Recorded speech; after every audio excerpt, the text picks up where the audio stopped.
Oke, kita udah mau sampai ke lokasi pertama yang adalah, ayo apa namanya? Kita lihat ya namanya apa. Ini adalah pusat tanaman obat yang jadi binaannya Pertamina.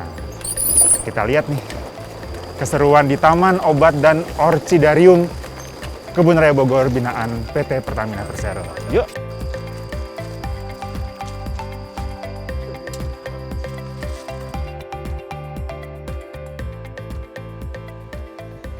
Oke, setelah tadi kita bersepeda, ini udah nyampe ke tempat pertama yang adalah Taman Obat dan Orchidarium Kebun Raya Bogor yang merupakan binaan dari Pertamina. Nanti ada Mbak Dini akan menjelaskan karena aku nggak paham. Kita langsung aja ke tanya. Ya, oke. Selamat pagi semuanya. Selamat datang di Kebun Raya Bogor. Sekarang kita sudah berada di Taman Obat dan Orchidarium Kebun Raya Bogor. Bekerja sama dengan Pertamina. Di sini adalah sebuah taman tematik yang di dalamnya ada berbagai macam koleksi jenis-jenis anggrek, terutama anggrek-anggrek spesies. Juga ada jenis-jenis tanaman obat di sini.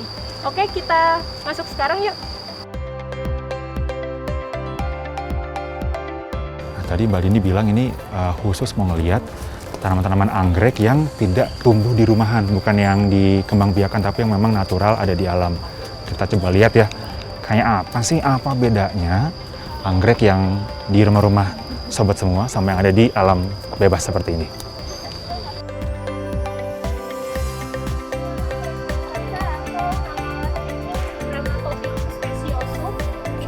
Anggrek raksasa ini anggrek terbesar di dunia, asalnya dari Asia Tenggara, khususnya Indonesia, Kalimantan ya. Ada pohon anggrek macan, anggrek terbesar di dunia, tapi sayang banget lagi nggak berbunga karena berbunganya kayak SEA Games, sobat, 2 tahun sekali. Nih, ini pohon ini. Kemudian satu tandan yang nanti jadi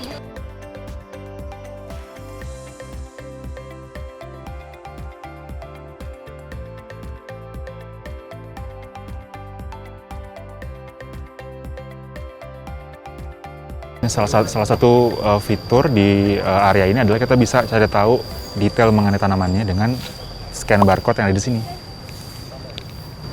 Nah, ini udah keluar informasinya, ada Grammatophyllum scriptum. Jadi bisa tahu ini jenisnya apa, terus sebutan umumnya apa, dari mana asalnya. Kita bisa baca lebih detail di informasi yang ada di barcode ini.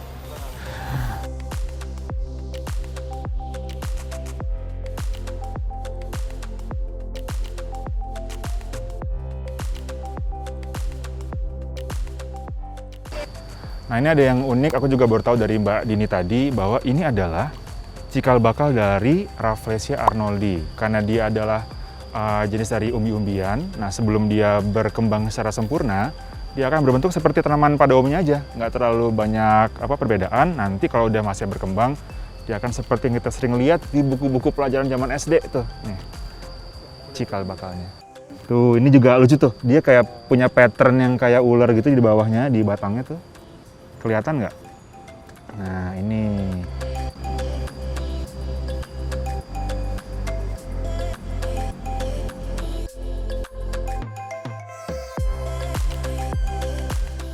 Sudah sampai di tanaman obat yang merupakan sentra binaan juga dari Pertamina di Kebun Raya Bogor. Nah, Mbak Dini, ini kan ada tanaman yang unik nih. Boleh nggak coba dijelasin ini tanaman apa dan khasiatnya bisa buat apa sih? ya, di sini ada tanaman daruju. Daruju. Nah, yang dipergunakan adalah daunnya. Daunnya ini ya. Daunnya ini bersihkan dulu, dipotong-potong lalu direbus. Direbus. Lalu disaring airnya. Dapetin airnya, itu diminum. Ya, diminum. Itu khasiatnya untuk obat kanker, pencegahan pertumbuhan sel kanker. Terus buat hipertensi dan sakit liver. Jadi tambahan info buat sobat semua untuk membantu pengurangan sel kanker, terus juga liver dan hipertensi. Daruju ya namanya ya.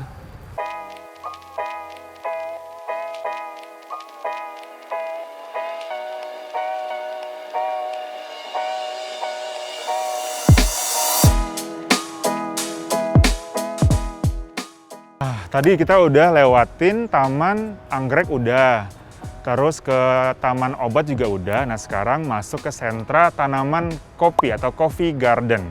Nah ini udah lengkap nih, ada beberapa banyak jenis-jenis kopi. Ada kopi Arabica Kamojang, kopi Arabica Kamojang lagi, dan juga ada kopi Arabica Puntang. Jadi banyak, ini udah bisa melihat langsung. Kalau sering ngopi-ngopi di coffee shop yang lagi kinian, nih bisa sembari memantau sebelum jadi kopi yang enak, seperti apa sih pohonnya, kayak apa sih biji kopinya. Nah bisa berkeliling di area taman ini.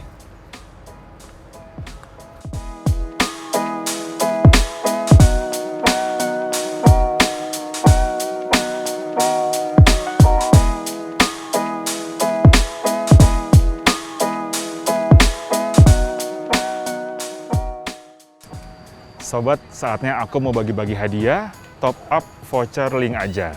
Nah ini aku lagi ada di sebuah spot yang juga khas banget Kebun Raya Bogor.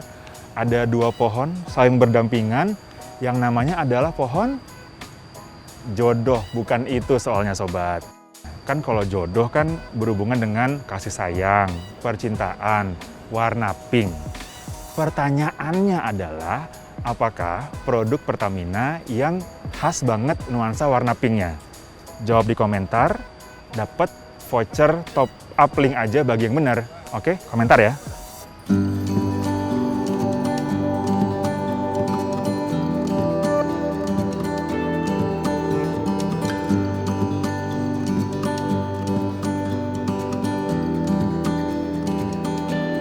Oke, sobat, walaupun udah mulai agak ngap ya, tapi kan kita udah ke Taman Nepenthes udah, ke Taman Orchid, obat, kopi juga udah. Nah sekarang nih kebetulan ada tim, tapi nggak kebetulan yang udah disetting ya, ada Mas Agus dari CSR Pertamina. Kita akan ngobrol-ngobrol dikit terkait dengan sebenarnya ngapain sih Pertamina kok bisa sampai ada program di Kebun Raya Bogor. Bang Agus? Ya, apa-apa nih? Oke, Bang Agus, aku pengen nanya, kan mungkin gimana? orang tuh taunya bahwa Pertamina kan jual BBM, LPG, Ya. atau mungkin eksplorasi di tengah laut gitu ya. Betul. Tiba-tiba nih Pertamina bikin program di Kebun Raya Bogor. Boleh dijelasin nggak ngapain sih sebenarnya? Ya, ini sebagai bentuk kepedulian Pertamina terhadap kelestarian alam, lingkungan, dan tentu saja ini memberikan dampak lebih bagi Kebun Raya Bogor. Kita harapkan bagaimana kemudian dapat tercapai tujuan-tujuan pelestarian lingkungan yang kita harapkan, dan tentu saja pemberian edukasi kepada masyarakat tentang bagaimana kelestarian dan keanekaragaman hayati fauna yang ada di sini yang bisa kita kelola dengan baik seperti itu.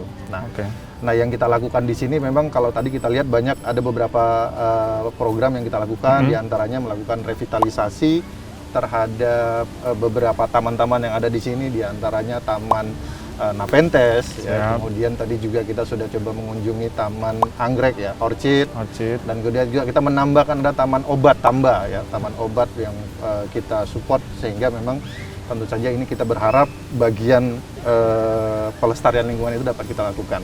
Dan tentu saja ini sesuai dengan tujuan dari pembangunan berkelanjutan, atau kita sering sebutnya sebagai SDGs. SDGs, ya, betul. SDGs ya, Sustainable Development Goals yang nomor 15, poin 15, di mana ekosistem daratan kita mencoba untuk bagaimana mendukung pencapaian tujuan pembangunan berkelanjutan ini. Yap. Nah, bukan itu saja. Apalagi? Nah, kita juga mencoba mengkolaborasikan bagaimana edukasi kepada masyarakat ini itu bisa dilakukan secara digitalisasi. Yes. Nah, kalau tadi Mas Didi tadi udah lihat ya, dan lihat tadi ya ada scan barcode. Betul. Nah, itu salah satu terobosan yang kita lakukan, bagaimana kemudian kita mencoba untuk memberikan edukasi secara digitalisasi sehingga masyarakat yang berkunjung ke Kebun Raya Bogor ini bisa dengan mudah untuk mendapatkan informasi-informasi tentang informasi-informasi detail terhadap tumbuh-tumbuhan tersebut, dan juga apa yang sudah dilakukan Pertamina di Kebun Raya Bogor ini. Apalagi di masa pandemi kan mungkin lagi nggak ada pemandunya. Betul. Bisa secara mandiri scan barcode-nya untuk mengetahui detail mengenai taman-taman tersebut. Betul sekali. Sama tadi juga aku ada mobil listrik, betul ya? Itu dia. Mas Agus ya? Dia. Ini dalam rangka pengurangan karbon, ya, emisi karbon khususnya di Kebun Raya Bogor ini. Kalau dulu memang kita lihat mobil-mobil yang digunakan masih menggunakan energi dari fosil, seperti itu ya. Nah, kita sudah mencoba melakukan terobosan untuk memberikan bus yang digerakkan oleh tenaga listrik. Ya, bus-bus listrik kita ada berikan sekitar 5 unit di sini. Yang itu tentu saja kita berharap 10 unit 10 unit. 10 unit ya. 5 kali 2 pemirsa. Ya, 10 unit yang kita harapkan ini juga bisa membantu untuk mengurangi emisi karbon di Kebun Raya Bogor. Jadi bagi yang main ke sini, sepedaan, lari udah lebih nyaman karena Betul. bus yang warawiri untuk ngantar pengunjung udah pakai tenaga listrik. Betul. Jadi emisinya udah rendah banget gitu kan ya. Iya, benar sekali. Sip. Sip, Bagus. ya, mudah-mudahan ini juga menjadi bentuk nyata dari Pertamina terhadap upaya kelestarian lingkungan dan kepedulian Pertamina bukan hanya sebatas mencari minyak saja Betul. tadi ya, tapi juga bagaimana kita juga mendukung untuk kelestarian lingkungan. Sip, Mas Oke, Agus. terima kasih. Kita Terima habis kasih. ini ke kebun durian yuk. Kita ambil durian ya. Betul. Oke, Ayo. terima kasih. Oke, sobat, kita udah berkeliling nih, udah seger banget di Kebun Raya Bogor. Udah ngelihat tanaman obat, udah ngelihat koleksi apa tadi ya, anggrek juga udah, bersepeda udah, sampai nyobain mobil listrik yang ada di sini juga udah. Semuanya adalah bagian dari program CSR Pertamina. Nah, ini sih kalau menurut aku ya, jadi opsi yang bagus juga untuk kegiatan di akhir pekan bersama keluarga dan juga teman-teman karena ada di ruangan terbuka dan tetap dengan menerapkan seluruh protokol kesehatan supaya terbebas dari COVID-19. Untuk itu, saya Didi Andrian. Sampai jumpa di acara Energi Jalan-Jalan berikutnya. Pertamina, energizing you!